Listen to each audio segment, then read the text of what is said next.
नमस्कार, मैं हूं आरजू अंसारी और आप देख रहे हैं राष्ट्रीय जगत विजन न्यूज।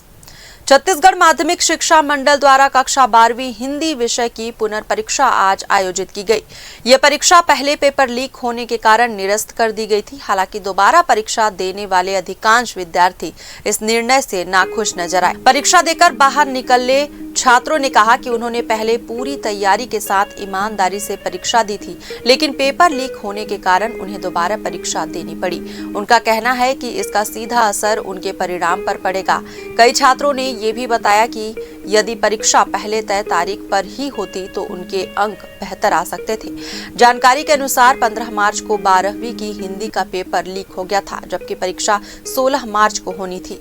मामले को गंभीरता से लेते हुए शिक्षा विभाग ने 23 मार्च को परीक्षा निरस्त कर दी और 10 अप्रैल को पुनर्परीक्षा कराने का निर्णय लिया। छात्रों का कहना है कि इस बार प्रश्न पत्र अपेक्षाकृत कठिन था और उन्हें तैयारी के लिए पर्याप्त समय भी नहीं मिला।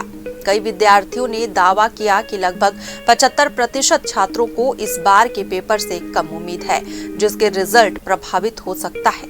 मंडल की इस पुनर्परीक्षा में बड़ी संख्या में विद्यार्थियों ने हिस्सा लिया। हालांकि छात्रों की नाराजगी और असंतोष इस परीक्षा के दौरान साफ देखने को मिला। एग्जाम कैंसिल होकर अब दोबारा हुआ है। आज पेपर किस तरह से आए थे, बच्चों को क्या कठिनाई महसूस हुई? देखिए, 12वीं का आज हिंदी का पेपर था और बच्चे जो कि मानसिक रूप से हिंदी का पेपर, इसलिए डर भय का वातावरण तो नहीं था।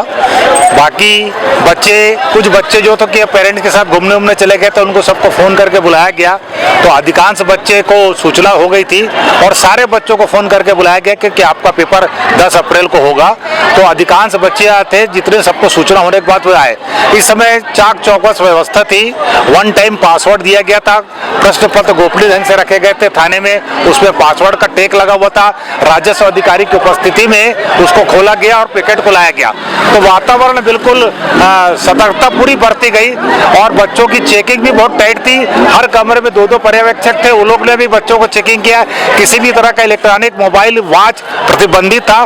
तो सारे बच्चों को हेल्दी वातावरण में, भय मुक्त वातावरण में परीक्षा देने के लिए प्रेरित किया गया और बच्चे के चेहरे में आप देख रहे मुस्कान है। हिंदी का पेपर है और बच्चे काफी खुशी से, तन्मयता से बना के पेपर निकल रहे हैं। तो ये निश्चित रूप से थोड़ा सा 1-2 दिन टला पेपर कुछ लोगों के कारण, मगर बच्चों में उत्साह का वातावरण दिखाई दे रहा है। कितने बच्चे उपस्थित थे पेपर में? आज के 258 बच्चे इस केंद्र में थे जैन पांडे स्कूल में, जिसमें 242 उपस्थित थे, 16 बच्चे अनुपस्थित थे आज के पेपर में। प्रदेश में कुल कितने बच्चे होंगे सर? जी, प्रदेश में कुल कितने प्रदेश में तो लाखों की संख्या में रहते हैं, क्योंकि पूरे छत्तीसगढ़ स्तर पे होता है। बड़ी लाखों की संख्या में परीक्षार्थी भाग लेते हैं और अब इसके बाद वैल्यूएशन का काम शीघ्र से प्रारंभ होगा। मैं राघवेंद्र मिश्रा, लेक्चरर जैन पांडे स्कूल, रायपुर। अभी हिंदी का एग्जाम पुनः आप दे रहे हैं, कैसा लगा इसमें? इस बार पुनः वापस एग्जाम हुआ है, लेकिन इस बार का पेपर बहुत ही कठिन आया है। जिस बार पिछले बार में 14 मार्च को पेपर हुआ था, उसमें मेरा एक भी क्वेश्चन नहीं छूटा था, लेकिन इस बार बहुत कुछ अंदर गहरा तक क्वेश्चन दिए गए था, जो मुझे कुछ समझ भी नहीं आया क्वेश्चन, और बहुत सारे लोग से छूटा भी है क्वेश्चन इस बार। काफी लोग बोल रहे हैं कि जो पेपर बना हुआ है वो बहुत टफ बना है। क्या कारण मानते हैं? पहला पेपर लीक हुआ था, इस वजह से इस बार कठिन मिला है। हाँ, पहला पेपर लीक हुआ था, इस बार कठिन मिला है और इसका हम लोग को ही भुगतान करना पड़ा। हमारा बहुत सारे क्वेश्चन कुछ छूटे, कुछ समझ भी नहीं आया क्वेश्चन। और पिछले बार का क्वेश्चन मेरा बहुत ही अच्छा गया था, एकदम मतलब 80 में 70 आ जाए उतना, लेकिन इस बार का भी 60 लग रहा है कि आ जाएगा करके। थोड़ा मुश्किल ही गया इस बार का पेपर।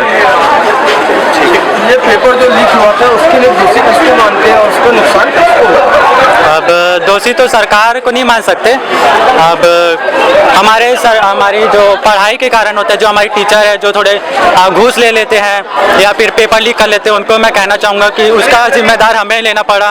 मेरा 60 नंबर का पेपर बने, इस बार थोड़ा मुश्किल है पेपर, तो उसका मैं सरकार को ही मानना चाहूँगा। फिलहाल इस खबर में बस इतना ही। देश प्रदेश की खबरों से अपडेटेड रहने के लिए हमारे चैनल को सब्सक्राइब करें और नई खबरों के नोटिफिकेशन के लिए बेल आइकॉन जरूर दबाएं। नमस्कार।